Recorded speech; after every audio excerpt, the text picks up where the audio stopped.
Hi, I'm Ashley with Campbell. Thanks for investing your time to help your community be a great place to live. Before you watch the video, make sure to click the subscribe button so that we can help you make educated decisions as a board member.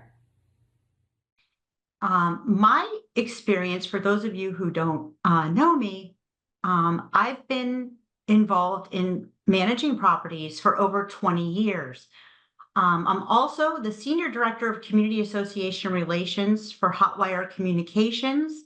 Um, I am also the contributing writer for the Florida Community Association Journal, and I'm a published author. I published Common Sense Community Management, an adjunct instructor for Palm Beach State College, and I'm also on the board of directors of the Gold Coast chapter of CAI and my HOA here in Weston, Florida. The objectives for this course today are the following. We're going to review the importance of a reliable network and an infrastructure and identify what do your residents need. And also, we're going to understand what the basics of telecommunication services and contracts are. And what does ISP mean? You probably hear that a lot. That's Internet Service Provider. And we're going to be able to differentiate a vendor from a partner, review the proposal process and decision-making process, and then contract considerations and what to keep in mind when you're choosing your technology partner. So again, let's go back to the slides. And as I said, being a manager and being a board member, your role is crucial. It's a balancing act. And we're going to talk about how technology is here to help you and to support you. Here's the slide on the objectives, and we're going to talk about your role. Right now, when you think about technology and you think about the internet, do you think about it as a utility? Because really, it is a utility. It's considered the fourth utility. And your household may only consist of one or two people. However, you could be hosting up to 10 to 15 devices, including your laptop, your cell phones, your gaming consoles. I know recently I purchased a new washer and dryer. I can actually see when my husband's doing laundry because it shows up on my phone, and I have a robo vacuum cleaner. I mean, our thermostats are now driven by Wi-Fi, and boards and managers are really getting on board with the technology revolution. It's growing, and there's so many demands of your residents, and there's so much improved technology and that can really benefit you as a manager. It can increase efficiency. I mean, how can you reduce the time and stress on your routine tasks? How can you provide cost savings in service, and how can you avoid disruptions? What tools help you keep your residents informed and happy? And what can the internet do to help protect the association? And when you have a disaster, how do you communicate with your residents? We all rely on the internet. And when you think about it, your residents, many of them are working from home. Even after the pandemic, we saw an increase in the number of people that are remote workers. So these are the types of internet. You've got fiber internet, which is the fastest available technology out there, and it uses fiber optic cables that are like as thin as dental floss, and it's super fast. And then you've got cable, the old coax cable that weathers, and it's old school. I mean, fiber, once it's in the ground, you don't need to worry about it corroding. And cable internet speeds are usually similar to DSL speeds, but they're not as fast as fiber. And then you have DSL, which uses a connection that looks similar to a phone line. If you remember the days of DSL and dial-up, I remember when I was managing a property, I had a fax machine that I had to unplug in order for me to plug in to get the dial up. And we were on AOL, and it was just crazy when I look back and see how far we've come. And then you've got satellite internet, which is delivered wirelessly to the receiver. And then, like I said, dial up was the slowest connection, and it can't support broadband. I don't know anyone that has dial up anymore. So there is a need for speed. I mean, when you think about it, how much it takes for you to check your email, how to, if you want to stream, your residents are searching on Google, social media, here on Zoom. The internet speed and the bandwidth are often used interchangeably, but they're not exactly the same thing. And I like to compare them like the internet is the road and the data are the cars. So think about you're driving down I-95, and the speed is how fast your car is traveling, and the bandwidth is the number of open lanes. So say you have 100 data cars all going the same speed, you'll get your data faster if those cars are traveling on a 5-lane highway as compared to a 1-lane back road.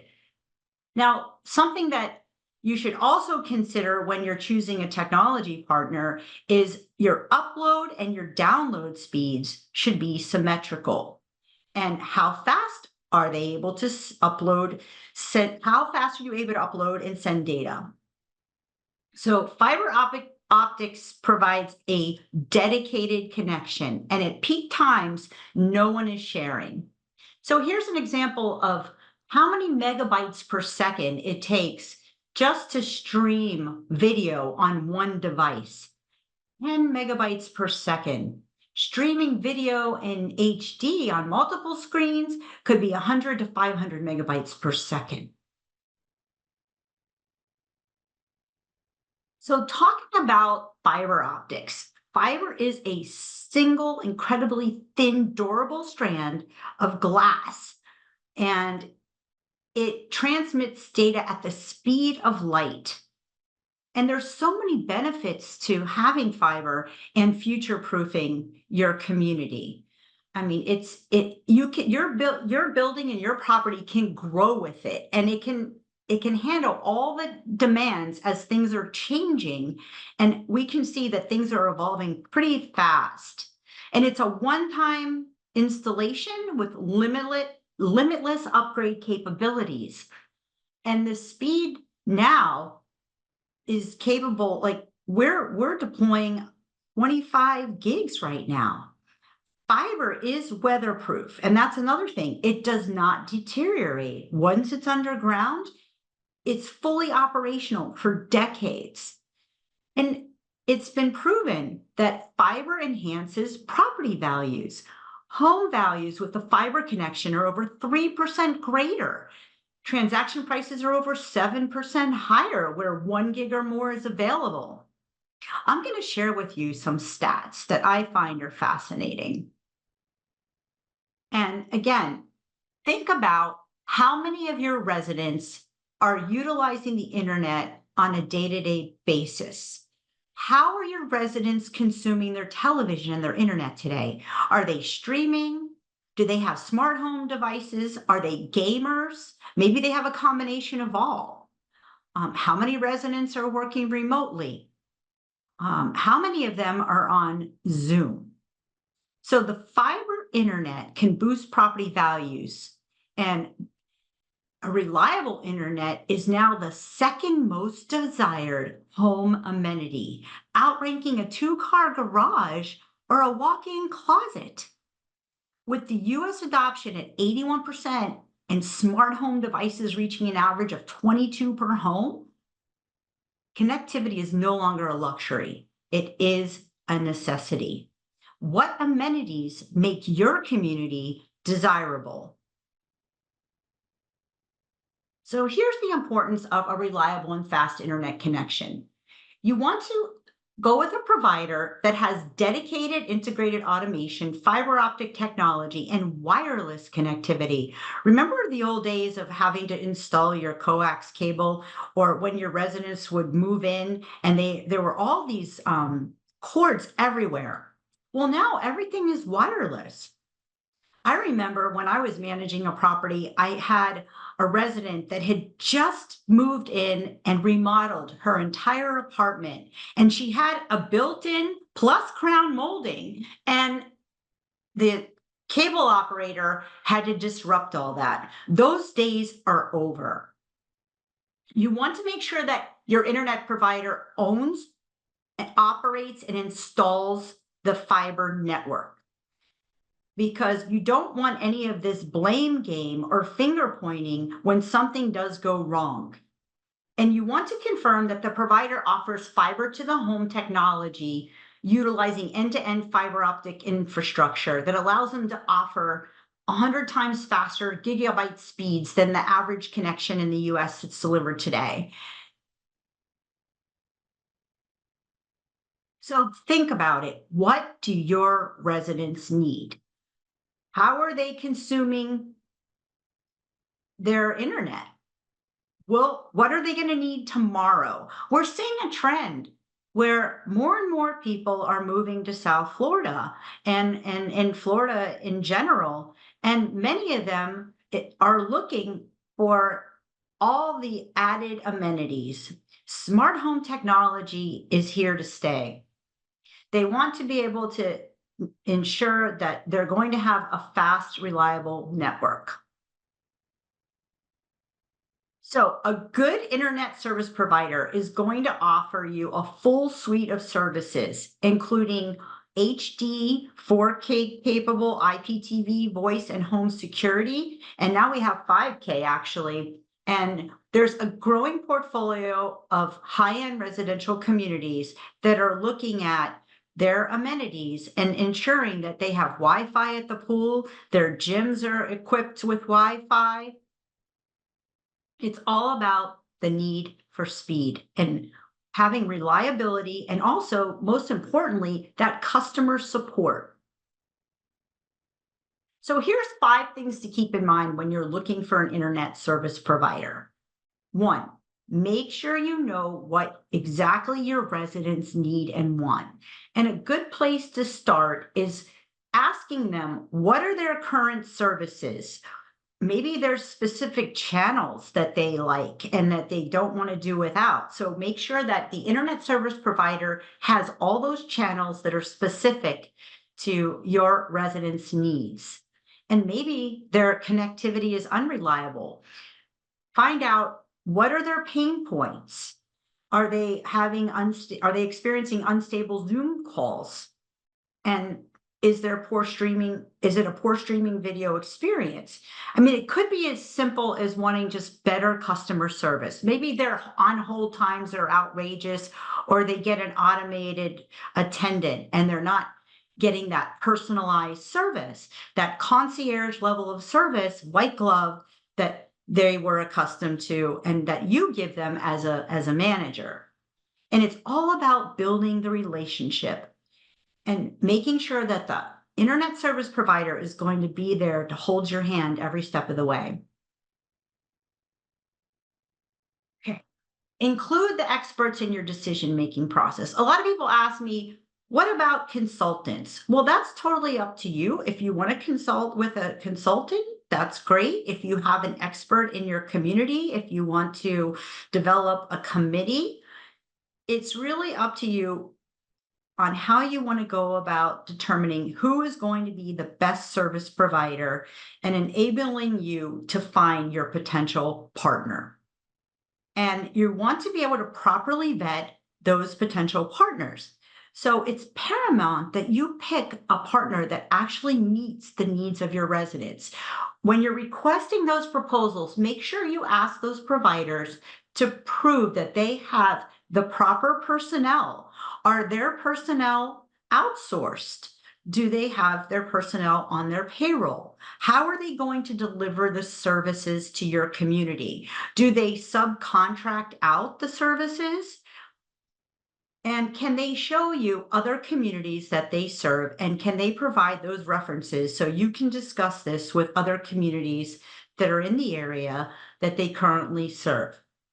Reach out and ask them all the questions. And I'm going to give you a set of questions as we go through the slides. And you'll be getting a copy of the slides, so you'll be able to utilize those questions when you're looking for your technology partner. And then you want to think long term, because future proofing is the way to go. It's something that you don't want to have to think about. Once the infrastructure is in, you're set. And don't be afraid to make the switch. I think there's a misconception where a lot of managers, when I travel around to properties, feel that it's going to be a burden on them. But talk to the service provider and see if they have an entire team from start to finish that's going to take care of your residents. Meet one-on-one, have those consultations with the residents so you can do what you do best, and that is managing the property.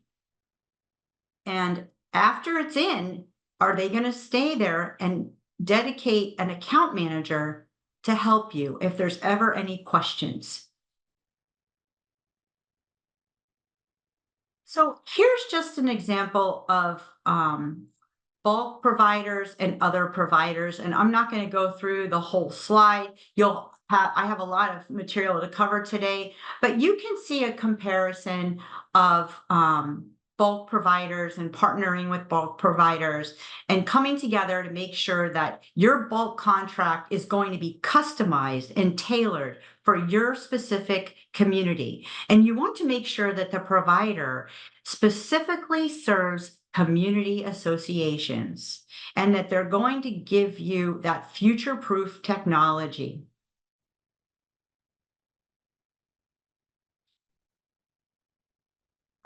Concierge level of service. This is something that brought me as a customer to now working for Hotwire as a business partner. And when I was managing properties, I was very much about making sure that I surrounded myself with providers that were going to be supportive and give that high level of service so that my residents know that they are going to be taken care of. And you're only as good as the providers and the service partners that you hire for your property, because you want to be able to increase efficiency. You want to reduce your time and stress on handling any issues that might arise. So you want to make sure that your residents, who are the customers, are going to get that concierge level of experience, and that there's a dedicated project manager and there's a rigorous launch process from start to finish, and there's dedicated teams that the provider's going to provide you. Are they going to be at your property 9 to 5? And if you give them a spot in your clubhouse, will they be able to provide that high level of service? Are they going to provide all the letters and the communication, the e-blasts, all the templates? Because you have better things to do. You don't want to be able to have to be interrupted in your day-to-day. So that provider should have all the communications ready to go so that your residents know step by step what's going to be happening. Are they able to provide town hall meetings so that your residents can be reassured and feel comfortable at the end of the day that all their questions are answered? Do they have launch events and welcome kits? Are they going to be able to give you a customized website that's going to give up-to-date information about your property? Are they going to be committed to serve the needs of your residents? Do they have an education department? I can't tell you how many times my residents, when I was managing high rises, would ask me to come upstairs and help them with their computer, set up their Wi-Fi. Some of the seasonal residents would come back and say, oh, I forgot how to use the remote. And I was the technology guru. And being that I was one that always was on top of my game when I was managing, in fact, I used to It was like an ongoing joke when they came out with fob access control. My residents used to say, well, what do we need that for? Can you imagine not having that now? So you want to be able to have a partner that's going to provide ongoing classes, either in person, on the phone, or virtually, so that that education is available to them, so they feel comfortable that they're familiar with the products and the services. So here are some questions to consider. When seeking a new service provider, you want to find out, does the association currently have a bulk service agreement for internet, television, and or phone services in place? As a new manager, when you're assigned to a new property, it's important to check your contract and find out when it's going to expire. Is it going to renew within 24 months? Because it takes time for it to be a seamless process. All right, so here are some questions. When I was managing properties, I came up with these questions, and I think that they're going to be helpful for you, and I hope they are. Um, does the agreement offer an introductory or promotional rate the first year and provide reasonable increases year two and after? Be prepared. There is what's called an escalation clause, and that is something that is a standard in our industry to include in the agreement. And you want to see if they have what's called an SLA, which stands for service level agreement, and that will be a well-defined agreement that defines all the requirements. And the SLA is very important because in the event that there's an issue, you want to make sure that your association is protected. And I advise that you hire legal counsel to review the SLA once you get it. Does the service provider define ownership? I had a question on one of my classes. Do I have to reserve for the equipment? Absolutely not. You want to make sure that the ownership of all the equipment, the hardware, the home run, the wiring, everything is owned by the provider. I know you have budget constraints, and a lot of people ask, well, what's it going to cost for me to get all this? Well, there's no upfront costs involved. Everything is outlined in the service level agreement. And typically those agreements can run about 10 years. So that's why it's important to have legal counsel review those SLAs. Now, one of the questions is, do you have space available? Do you have a telecom room? Are you able to allow the provider to install a head end? And how many different paths to the building can the fiber take?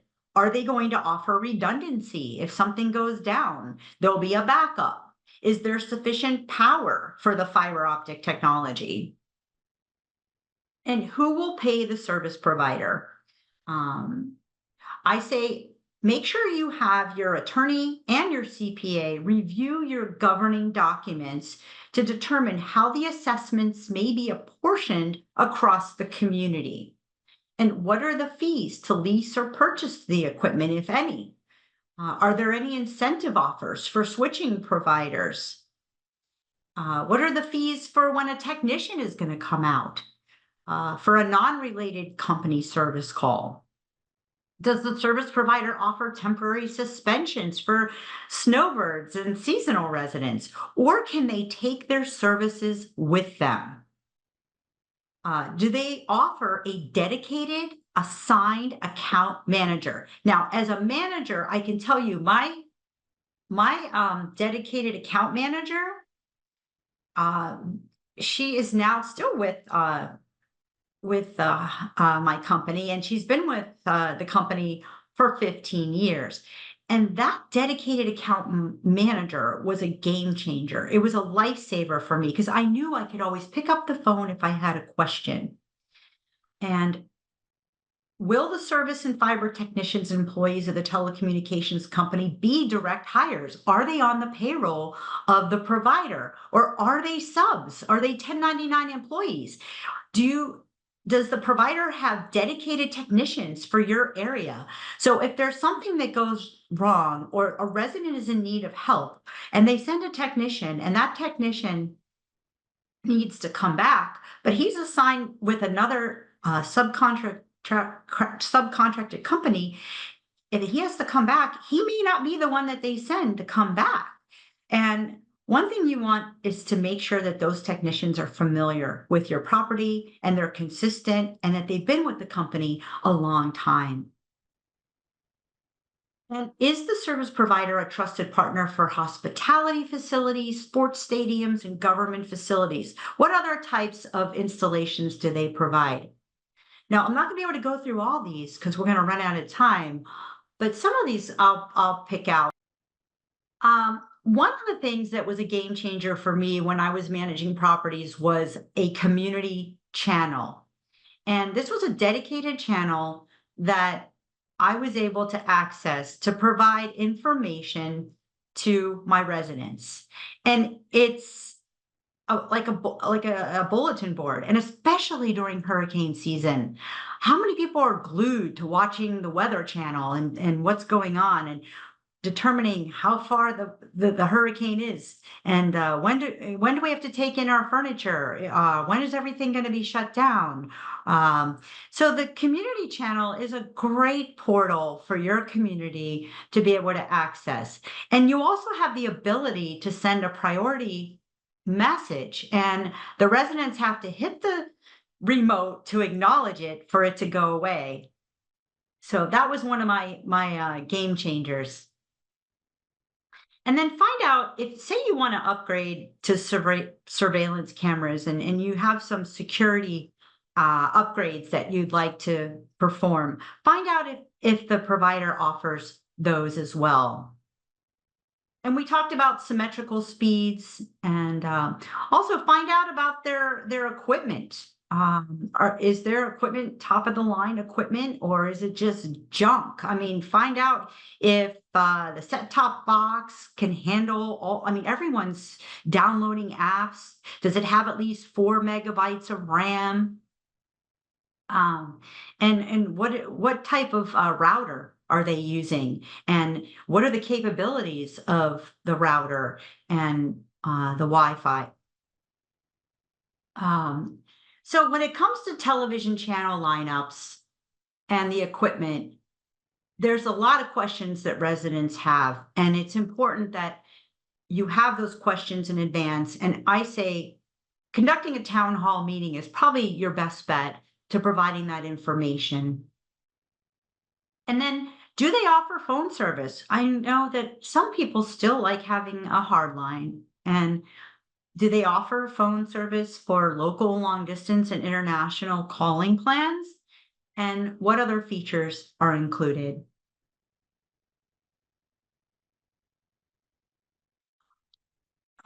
When looking for a new service provider in your community, you may want to consider conducting a resident survey. And it's a great place to start. And this is going to help you understand, just like we're doing these polls, I can understand where you're coming from and what your residents' preferences are and learn about what their challenges are.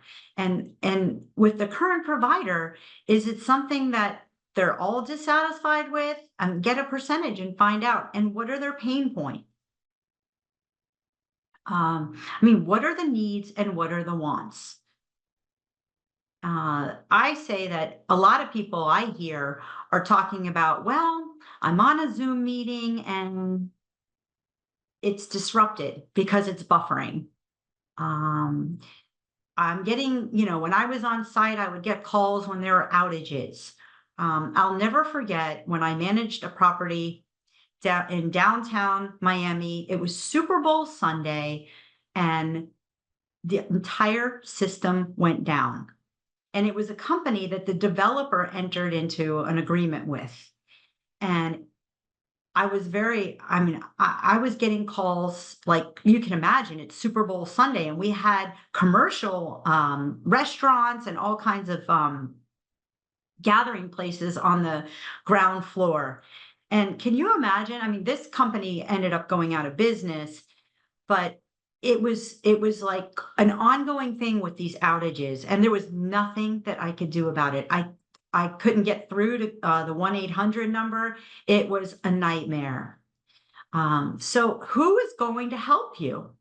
If there's no dedicated account manager to simplify things and problem solve, you're not going to be able to handle that because it's just very frustrating. And then a lot of residents say, we're limited on what we can do. I'm trying to upload a document or photos. I mean, what is going to bring attention to your residents where they're going to be interested in switching from the current provider? Maybe they're calling the customer service, and the customer service is not a US based support team, and you're getting people in, other countries that you can't even understand what they're saying over the phone because their English is so broken. And do they customize solutions and tailor them for the HOA and the condo and for high rises? Because it's not a one size fit all. And here's some questions that the resident survey may include. So, requests for proposals. So, when you're looking to go out there and get a proposal, don't just put the numbers in a spreadsheet because it's not always about the bottom line. It's about the level of service, it's about reliability. There's so many things to compare. Not all providers are the same. And the RFP does formally outline all the bids, but you want to make sure that it's streamlined, that it's apples to apples, and that there's transparency, and that when you're evaluating the proposals, you meet with everyone so they each have an opportunity to present the information to your board. And you definitely want to enter into a legal agreement with your attorney to make sure that they review the agreement because contracts can be tricky. And negotiating the contract, making sure that the association is protected and that they are educated on what is included. And when it comes to breaking a current contract with your current telecommunications provider, uh, say you signed a long-term contract and it's failing to meet your needs, it's really difficult sometimes to be able to break that contract, and it's usually at a great financial cost. So my opinion is you're better off waiting until the contract expires and try to get them to resolve what your issues are. And when you're signing with a bulk service provider, it's essential that you're sure you're making the right choice because it is a long-term contract. And you want to make sure that it's a relationship, that you're partnering with someone that you feel confident is that's going to provide you that long-term relationship. And I spoke about the service level agreement and that it's a contract between the service provider and your residents, your association. And it should include the type of service provided, the service desired performance level, especially its reliability and responsiveness. Say that you want a within 24-hour turnaround, and then if the provider does not deliver, then credits start incurring. That's something you may want to consider. The response time is very important. You may want to consider putting in there that it's a US customer support call center so that you know that you're dealing directly with someone here in the United States. And what are the repercussions if the service provider is not meeting its commitment? Include all of these requirements to make sure that your community is going to have a partner for the long term. So it's really much more than signing a contract. it's more than just having a service provider. I mean, there's just so much ongoing support and open communication that you should be having with your current service provider and when you're looking to make the change. So here's an overview of customer experience, ongoing communication, and the commitment to quality and what you should expect.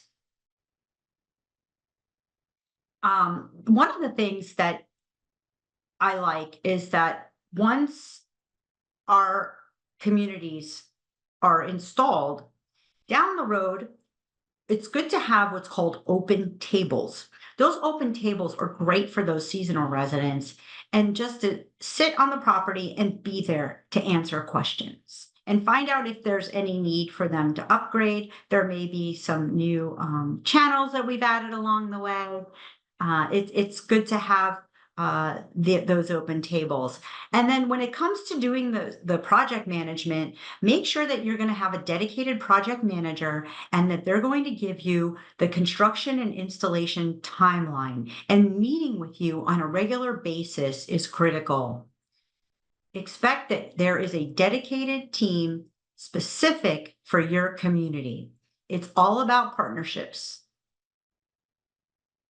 So we're going to have time for some questions. I just wanted to say thank you to Campbell Management for giving me the opportunity to share the information today on how to choose a technology partner. As the Senior Director of Community Association Relations for Hotwire, I'm just really a proud member of our of our organization, and I can tell you that we are an independent fiber optic telecommunications company. We were founded in 2002. And I think that's about the time when I was introduced to Hotwire as a customer when I was managing properties. And we do deliver customized next generation technology solutions specifically for communities like yours, businesses, student housing, hotels. We installed the Kravit Center, the Panther Stadium, and we own, operate a dedicated independent fiber optic backbone in all of our core markets. We're now in 10 states, and we have dedicated fiber to the home technology. There is no sharing. Everything is dedicated to each and every home. There isn't a NID out in the street where, everybody's sharing. It's not like that at all. Everyone has their own dedicated fiber to the home technology. And like I said, we're providing up to 25 gigs right now. And we have no data caps. I know some of the other providers, they do have data caps and they will slow down your speed. And we have an end-to-end fiber optic infrastructure. And we are the largest privately held provider of telecommunication services to community living environments. And when one of the things I forgot to mention is you want to find out if there's any awards that have been issued to your provider. Because I know Hotwire, we've received many awards, and PC Mag has rated us the fastest ISP. Netflix has rated us the fastest ISP.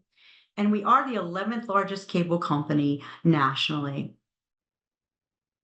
So we've got some time now for questions. Akira, again, I want to thank you all for taking the time today. I hope that this was informative and educational and that I answered a lot of your questions. I hope you'll consider us when you're looking to make a change. Blackstone became an investor of Hotwire. We still are privately owned. That has allowed us to expand our infrastructure for the funding of the expansion.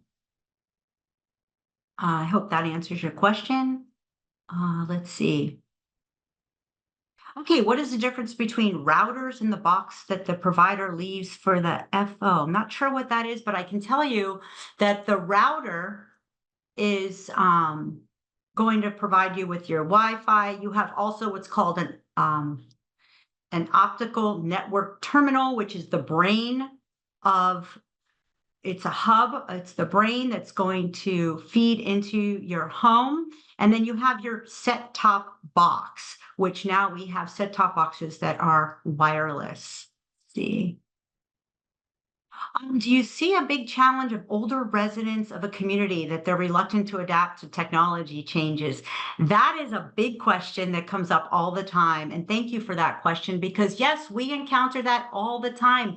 A lot of seniors are afraid of change. They're reluctant to make a change. But I can tell you, once they do, they are like, why didn't we do this before? And I would say the majority of our residents, especially in the Palm Beach area and the west coast of Florida, are seniors. So we're accustomed to working with them. We love working with them. And that's why we have an entire education department to help serve their needs and be there when they need us. Does Hotwire offer US-based call centers for 24/7 support? Yes. And what else? Our answer time is 29 seconds or less.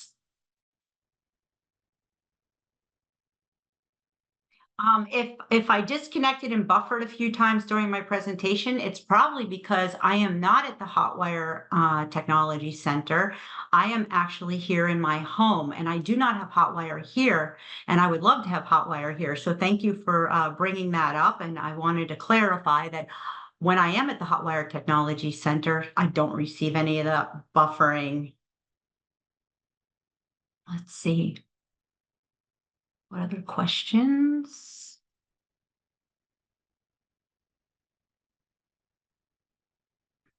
A lot of these questions, I would say, talk to your association attorney, especially one that is familiar with telecommunications. What internet gig speed should be considered a minimum speed in a proposal by a provider at this time?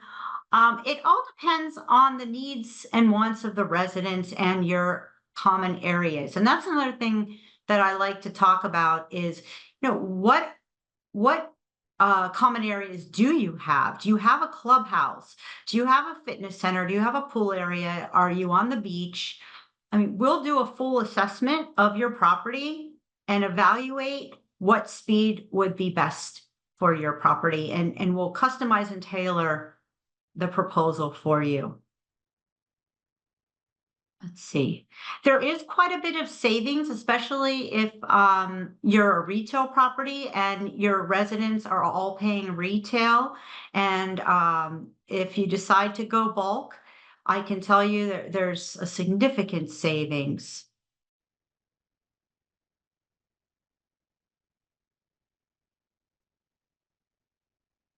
Let's see.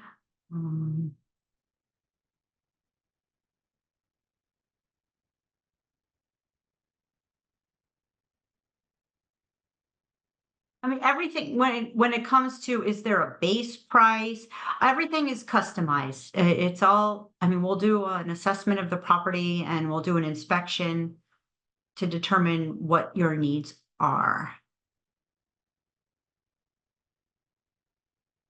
So thank you for your comment. I'm at home on a Hotwire residential system. I never experienced slowdowns or buffering, and there were none during this presentation. Well, thank you for that, because I'm not at the Hotwire Technology Center today, but for any of you that do have questions, you can see that I have a QR code on my screen.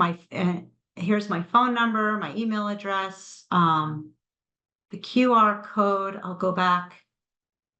You can scan that as well. Oh, it's on the screen, and here's my contact information. Do we service communities in Tampa, St. Petersburg? Yes, we do. In fact, I was just there a couple weeks ago. You can go to our website. It's a wealth of information. If you'd like, I can put that in the chat. Well, it's hotwirecommunications.com. It's right here on my screen.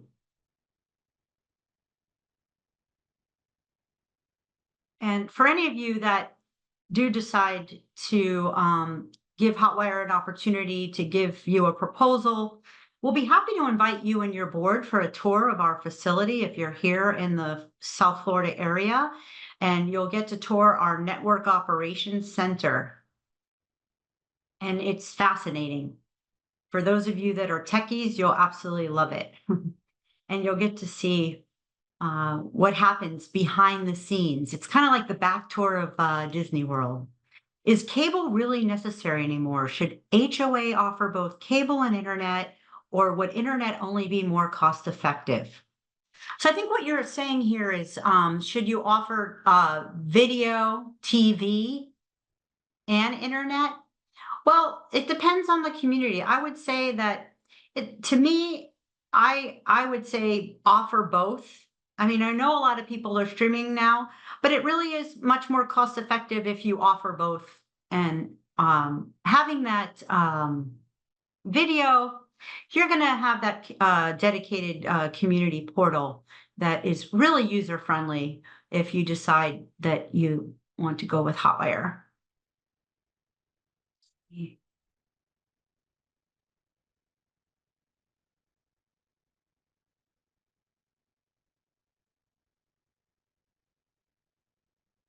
Anything else? See what. So what's the difference between a partner?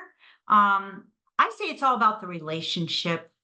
Like when I was managing, I used to say I'm only as good as the people that I surround myself with. An ISP is an internet service provider, or you can say it's an internet service partner.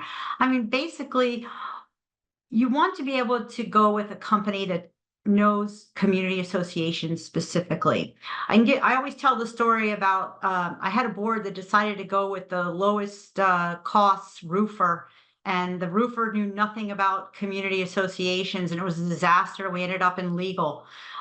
Go with a provider that understands how to navigate all the challenges that you may face when you're dealing with the change, and be able to communicate with your residents. Like we talked about, a lot of residents are afraid of change. See,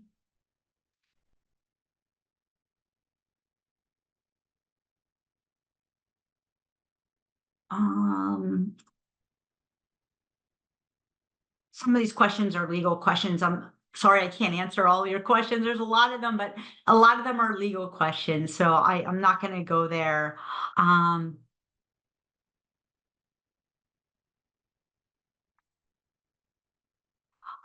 This is a great question. What's the backup plan? Well, we have redundancy, and the only time the internet is out is like if there's a fiber cut and somebody didn't call before they dug, or there's a power outage. And if you have a generator, it's gonna kick in, and you won't be out. And if your property doesn't have a generator, I know on the West Coast when we went through all those hurricanes, we deployed our entire crew out there to make sure that we had portable generators for those associations that didn't have power. We have an entire disaster crisis team that will provide a backup plan for you. And that's another good question when you're looking to bid out your services. The best way to get the internet service to the pool and the cabana, and for your camera systems to work, again, find out if the provider is able to do an assessment and a total walk through the property to give you the options of what you can do to help provide those areas that are lacking. Are agreements requiring 100% participation? Well, that's a good question. And yes, it is 100%, but there are some residents that sometimes are afraid of change, and they decide to pay the retail price and stick with their current provider. But eventually, those people, they end up coming on over to our side. And once they see it and they hear about it, Let's see if there's any other questions. I think I covered most of them. Um, I want to thank you again for taking the time out of your busy schedule. And like I said, if you have any questions, my phone number's here, my email address is here. Thanks for watching. For more great educational content, click the subscribe button now.